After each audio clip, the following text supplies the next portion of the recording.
हम हमेशा इस बात से निराश हो जाते हैं कि मतलब मैक्सिमम जो स्टूडेंट है या कोई भी आदमी जो इस दुनिया में एग्जिस्ट करता है, इस बात से वो निराश हो जाता है, डिसअपॉइंट हो जाता है कि यार मैंने किसी भी मंजिल, किसी भी टारगेट को पूरा करने के लिए मन से मेहनत किया, थोड़ी बहुत कमी भी रह गई लेकिन वो टारगेट पूरा नहीं हो पाया। तो आप यार अपने थॉट प्रोसेस को थोड़ा बिल्डअप कीजिए, थोड़ा सा हट के सोचिए कि क्या आप वही आदमी हैं जो, जैसे आप किसी भी मंजिल को स्टार्ट आपने किया, आपको मंजिल नहीं मिला, लेकिन आपने अपने मंजिल को पाने के सफ़र में बहुत कुछ सीखा है, आप उसको अपनी पॉजिटिविटी बना सकते हैं। कोई भी बंदा वो पहले वाला बंदा नहीं रह जाता है कि जो मंजिल पाने के लिए की गई कोशिशों के बाद वो बनता है। तो आप हमेशा प्लस पॉइंट, आप हमेशा पॉजिटिव रहेंगे, बस आप सोचिए तो अपने आप को पॉजिटिव करेंगे तो और कुछ अच्छा कर सकते हैं। किसी एक चीज़ में आप फेल हुए या किसी एक मंजिल आपको नहीं मिली, बस आप उसको लेके बैठ जाएंगे तो फिर आगे आपका बहुत नुकसान हो जाएगा। तो बहुत बहुत प्रणाम आप सभी को, छोटू की पाठशाला में आप सभी का स्वागत है। हम लोगों ने ख़त्म कर लिया है, पहला था कलर ब्लाइंडनेस, दूसरा था हीमोफीलिया, तीसरा सबसे जाना माना नाम, सबसे कंफ्यूजिंग नाम जो मेंडेलियन डिसऑर्डर में अपना एक रुतबा, एक जलवा बना के रखा है, वो है सिकल सेल एनीमिया।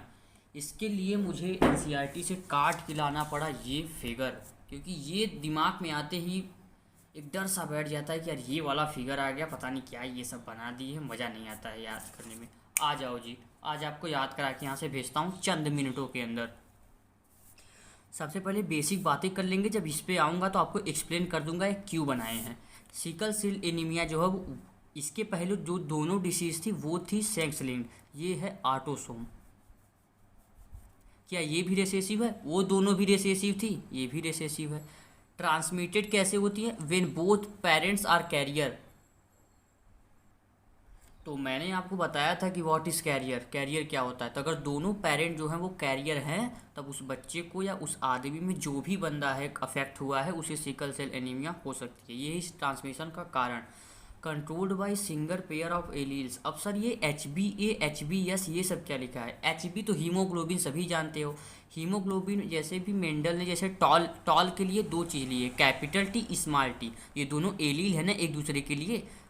जैसे किसी भी चीज़ लीजिए, येलो और ग्रीन को ले लीजिए, तो येलो में कैपिटल वाई आप लिख रहे हैं, ग्रीन के लिए स्मॉल वाई लिख रहे हैं, तो ऐसे एक दूसरे के लिए एलील हो गए। वैसे हीमोग्लोबिन वाला जो था उसके लिए कौन से एलील थे? HbA था, HbS।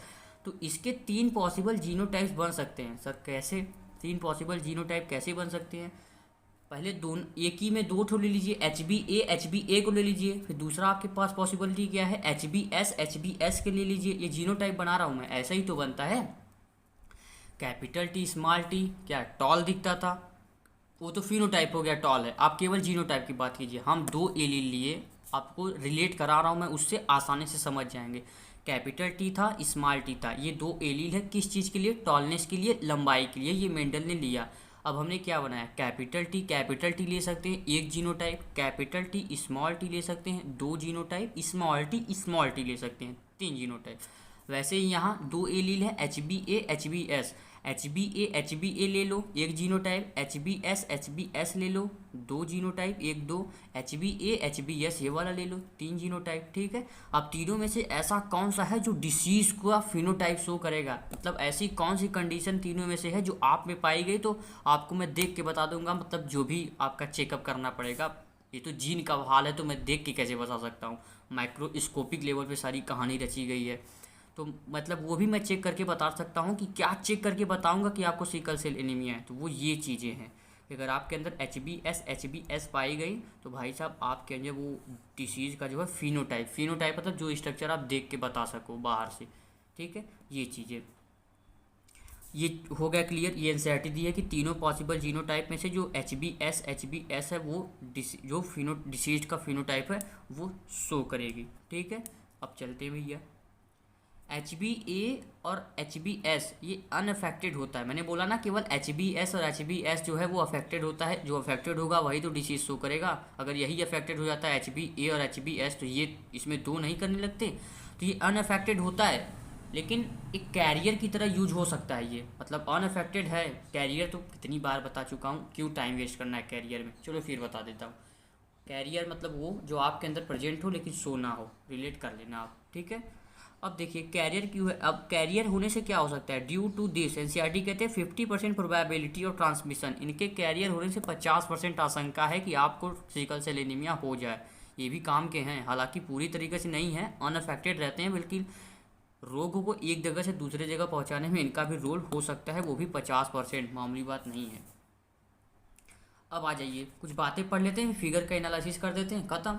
नॉर्मल जो हीमोग्लोबिन जीन है उसमें 6th पोजीशन पे ग्लूटामिक एसिड होता है। हमने ये हीमोग्लोबिन है, हमने इस हीमोग्लोबिन को देखा, इसमें ये 6th पोजीशन है, यहाँ पे ग्लूटामिक एसिड, ठीक है। एक प्रोटीन में अमीनो एसिड से मिलकर एक प्रोटीन बना होता है ना, तो अमीनो एसिड एक पोजीशन पे होते हैं, पहला ये, दूसरा ये, तीसरे पे, तो छठवें वाले पे जो अमीनो एसिड था वो ग्लूटामिक एसिड था।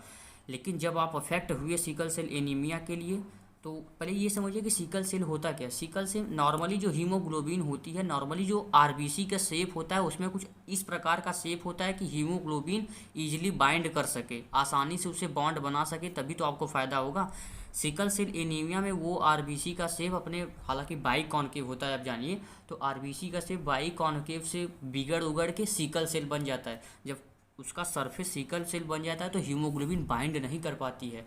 आप दो लोग, एक बंदा ये है, ये आपका आरबीसी है, अच्छे मूड में है, तब दूसरा दोस्त आके अच्छे से बॉन्ड बना तो दोस्ती चली।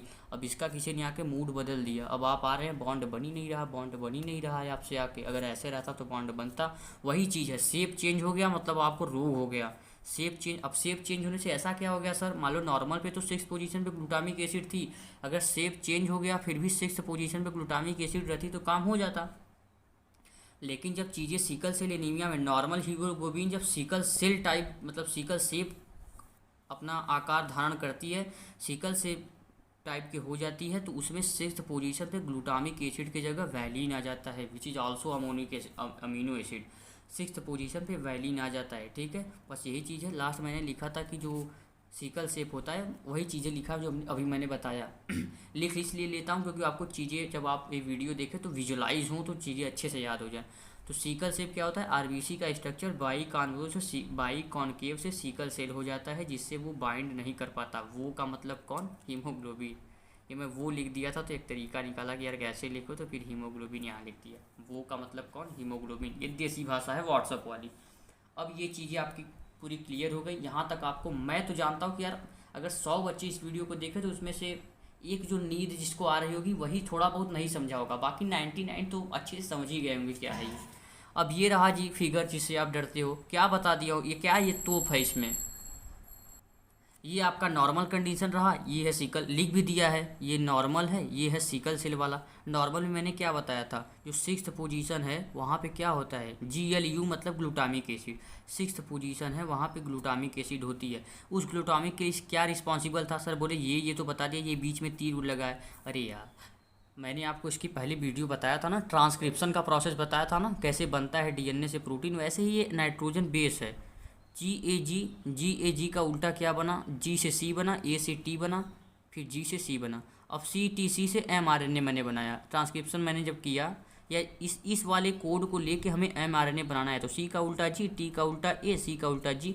जब ये चीज़ें फॉलो होंगी तो ग्लूटामिक एसिड बनेगा, और यही चीज़ें उल्टा हो जाती हैं, GAG के जगह GUG बन जाता है, जो कि वैलिन को कोड कर देता है। 6th पोजीशन पे अगर ये चीज़ें बनती है तो ग्लूटामिक एसिड कोड होता, तब नॉर्मल ही जीन रहता। यहीं 6th पोजीशन पे वैलिन कोड हो जाती है, जिससे इसका शेप सिकल शेप हो जाता है, ठीक है। ये चीज़ें है, छोटी सी चीज़ थी। HBA पेप्टाइड, HBA, ये तो ए और एस वो एलील ले लिया ना, जो लिखा था HBA और HBS, वो एलील ले लिया, ठीक है। ये था फिगर। अगर आपको वीडियो पसंद आया हो तो प्लीज़ लाइक करें इस वीडियो को, अपने सपोर्ट के लिए हमारा चैनल को सब्सक्राइब करें, अपने फ्रेंड्स में जो भी बच्चे इसका फ़ायदा उठा सकते हैं उनमें भेजें, आप भी एक पुण्य का काम करें। मिलते हैं अपने नेक्स्ट किसी डिसीज़ में मेंडेलियन के, तब तक के लिए बहुत बहुत नमस्कार।